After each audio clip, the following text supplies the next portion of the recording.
नमस्कार, आप देख रहे हैं यूपी तक और मैं हूं रजत सिंह। बीते दिनों राज्यपालों को लेकर उठापटक हुई। कई नए राज्यपालों की नियुक्ति मोदी सरकार के द्वारा की गई। इसमें जिस नाम की सबसे तेज चर्चा हो रही है वो है यूपी के गोरखपुर से बीजेपी नेता और राज्यसभा सांसद शिव प्रताप शुक्ला। शिव प्रताप शुक्ला को हिमाचल का राज्यपाल बनाया गया है और इसके बाद एक बार फिर उनके नाम को लेकर लोग जानने की कोशिश में लग गए हैं। हम आपको पूरी घटना बताएंगे, हम आपको उनके बारे में पूरा बताएंगे, लेकिन इससे पहले आपको एक किस्सा सुनाते हैं। बात है वर्ष साल 2002 की, जब गोरखपुर की सदर सीट से बीजेपी ने शिव प्रताप शुक्ला को उम्मीदवार बनाया। उनके उम्मीदवार बनाए जाने के बाद जो पहला विरोध या कहें बगावत हुई वो आज के मुख्यमंत्री और तब के गोरखपुर के बीजेपी से सांसद महंत योगी आदित्यनाथ की ओर से की गई। तब अखिल भारतीय हिंदू महासभा से डॉक्टर राधा मोहन दास अग्रवाल को उनके खिलाफ चुनावी मैदान में उतार दिया गया, यानी कि राधा मोहन दास को योगी आदित्यनाथ ने समर्थन दिया और वो सीधे शिव प्रताप शुक्ला के खिलाफ चुनाव में उतर गए।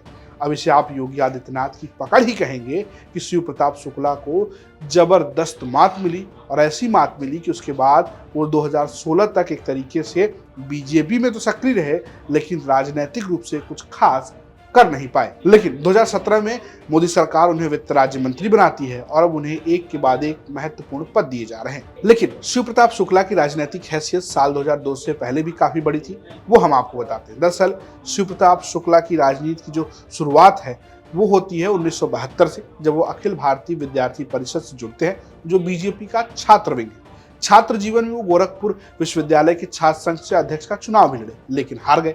ये वो दौर था जब गोरखपुर विश्वविद्यालय में पूर्वांचल की बाहुबली राजनीति एक तरीके से चला करती थी, बाहुबली राजनीति का केंद्र हुआ करती थी। ठाकुर बनाम ब्राह्मण की लड़ाई भी इसके केंद्र में थी और ये बात आप याद रखिएगा, इसका आगे जिक्र भी आने वाला है। शिव प्रताप शुक्ला छात्र संघ की राजनीति भले ही हार गए, लेकिन 1981 में शिव प्रताप को भारतीय जनता युवा मोर्चा का क्षेत्रीय मंत्री बनाया गया।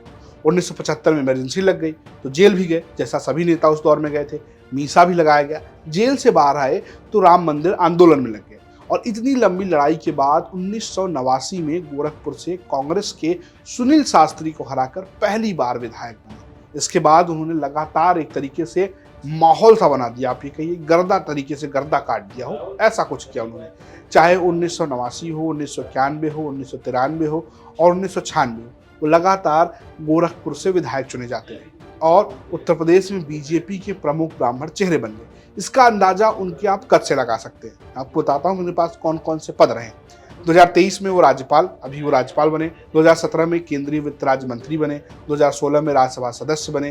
2012 में प्रदेश उपाध्यक्ष बने। 1988 में ग्रामीण विकास मंत्री बने। 1986 में विधायक रहे तो साथ साथ कारागार मंत्री भी बने। 1983 में समाज कल्याण और उद्यान विभाग के मंत्री रहे। उसके अलावा 1991 में शिक्षा मंत्री भी रहे।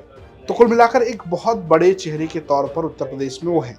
और अब आप ये भी समझ लीजिए कि शिव प्रताप शुक्ला के अचानक से राज्यपाल बनाए जाने के पीछे क्या रणनीति है। अब ऐसा माना जा रहा है कि बीजेपी ने कदम अपने कोर वोटर्स ब्राह्मणों को देखते हुए, यानी ब्राह्मणों का प्रभाव देखते हुए लिया है। एक अनुमान के मुताबिक यूपी में 8 से 11% के बीच ब्राह्मणों की संख्या है, लेकिन कई ऐसे जिले हैं जहां ये घनघोर रूप से प्रभावित करते हैं। लगभग 1 दर्जन जिले में इनकी आबादी 20% से अधिक बताई जाती है। वाराणसी, चंदौली, महाराजगंज, गोरखपुर, देवरिया, भदोही, जौनपुर, बस्ती, संत कबीर नगर, अमेठी, बलरामपुर, कानपुर, प्रयागराज, ये ऐसे जिले हैं जहां इनकी संख्या 15% से ज्यादा है। लेकिन सवाल ये भी है कि आखिर शिव प्रताप शुक्ला ही क्यों? तो इनकी जड़ें गोरखपुर से जुड़ी हुई हैं और यही इसकी बड़ी वजह है। गोरखपुर की धरती ठाकुर बनाम ब्राह्मण की राजनीतिक पिच रही है और शिव प्रताप शुक्ला इसके अग्रेसिव खिलाड़ी रहे और आप इसे अपनी सुविधा के अनुसार 2002 के किस्से से भी जोड़ सकते हैं। तो फिलहाल ये माना जा रहा है कि बीजेपी ने कदम इसीलिए उठाया और अगर आप देखें लगातार कई चुनावों से ब्राह्मण लगातार बीजेपी को वोट कर रहे हैं। 90% ब्राह्मणों ने 2022 में बीजेपी को वोट दिया, ऐसा CSDS का डेटा कहता है। तो अब देखने की वाली बात यह है कि जिस तरीके से योगी जिसके खिलाफ खड़े रहे, उन शिव प्रताप शुक्ला को हिमाचल का राज्यपाल बनाने के बाद बीजेपी इसका कितना फायदा उठाती है। फिलहाल तो ये तो रही बात शिव प्रताप शुक्ला की, लेकिन यूपी की तमाम खबरें आपको यूपी तक पर देखने को मिल जाएंगी। तो ये वीडियो आपको कैसा लगा ये आपको जरूर कमेंट करके बताना है। साथ ही साथ इस वीडियो को लाइक, शेयर, सब्सक्राइब भी करना है। तो देखते रहिए यूपी तक। नमस्कार।